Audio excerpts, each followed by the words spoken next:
રામ રામ ખેડૂત મિત્રો, ખેતી કી રફતાર યુટ્યુબ પરિવારમાં હું પ્રશાંત પટોડિયા આપ સર્વે ખેડૂત મિત્રોનું હાર્દિક સ્વાગત કરું છું.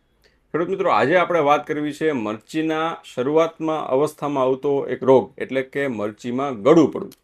હવે આપણે સીધું બી મૂકીને વાવેતર કર્યું હોય અથવા તો મરચીની ફેર રોપણી કરી હોય, જ્યારે મરચીનો છોડ નાનો હોય ત્યારે એ છોડ જે જમીનને અડે છે, એટલે કે આ છોડવો હોય અને આ જમીનના ભાગે જ્યાં અડતો હોય ત્યાંથી શરૂઆતની અવસ્થામાં નાનો કાળો ડાઘ પડે.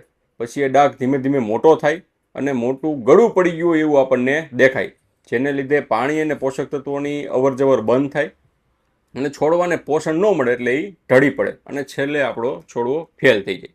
હવે આવું થવાનું કારણ શું?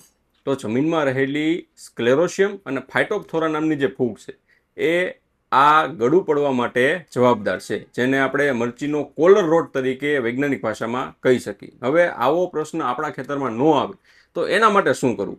જ્યારે મરચીનો છોડ નાનો હોય, જેને બીજ રોપણી કરી, જેને સીધું બી મૂક્યું છે એને નાનો છોડ હોય, અથવા તો જેણે ફેર રોપણી કરી છે એને છોડવો ચોંટી જાય, ત્યારે સારી ફૂગનાશકોની વાત કરીએ તો થાયોફિનેટ મિથાઇલ 70% નામનું જે કોમ્બિનેશન ઘણી બધી કંપનીમાં આવતું હોય, તો એને 25 ગ્રામ પ્રતિ પંપ લેખે નાખીને એનું આપણે ડ્રેન્ચિંગ કરી શકીએ. એના અથવામાં કોપર ઓક્ઝીક્લોરાઇડ 50% નામની જે ફૂગનાશક આવે છે એને તમે 40 ગ્રામ એક પંપમાં નાખીને એનું ડ્રેન્ચિંગ કરી દો, એટલે કે એના ટુવા આપી દો, તો પણ એનું સારું પરિણામ મળે છે. એના સિવાય માર્કેટમાં મેટાલેક્ઝિલ પ્લસ મેન્કોજેબ 4% પ્લસ 64%ના જે કોમ્બિનેશનમાં મળે છે, જેનું તમે ફૂગનાશક જોયું હોય તો પેકેટ ખોલો એટલે અંદરથી 50-50 ગ્રામના પાઉચ નીકળે.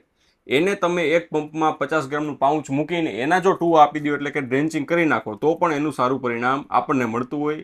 તો આપણા છોડને એ રોગ લાગે કે ન લાગે એની આપણે રાહ જોવી નથી, પરંતુ એની પહેલાં જ પાણી પહેલાં પાળ બાંધીને એડવાન્સમાં ટ્રીટમેન્ટ આપણે કરી નાખવાની છે.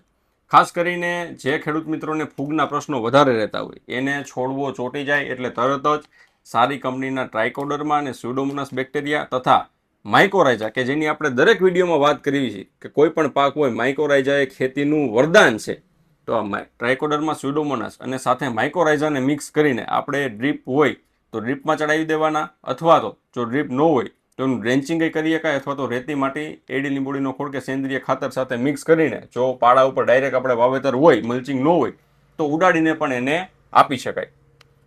આટલી વસ્તુ જો આપણે ધ્યાનમાં રાખશું તો મરચીની શરૂઆતમાં આવતો રોગ ગળું પડવું એનાથી સારી રીતે નિયંત્રણ મળશે. પાછળતરા જે સુકારા આવે એનાથી પણ શરૂઆતમાં જ કંટ્રોલ મળી જશે અને મૂળ તંત્રનો ખૂબ સરસ વિકાસ થશે અને આપણો છોડ પહેલેથી મજબૂત રહેશે.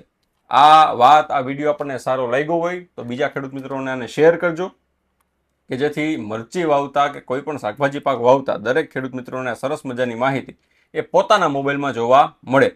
તમને કોઈ વસ્તુ ન સમજાણી હોય, વધારે માહિતીની જરૂર હોય તો તમે અમારા હેલ્પલાઇન નંબર 9141351113 ઉપર અમારો સંપર્ક સાધી શકો છો. ફરીથી મળીશું ખેતીને લગતી કંઈક નવીન પ્રકારની માહિતી સાથે. અત્યાર માટે બસ આટલું જ. ખૂબ ખૂબ આભાર. જય જવાન, જય કિસાન.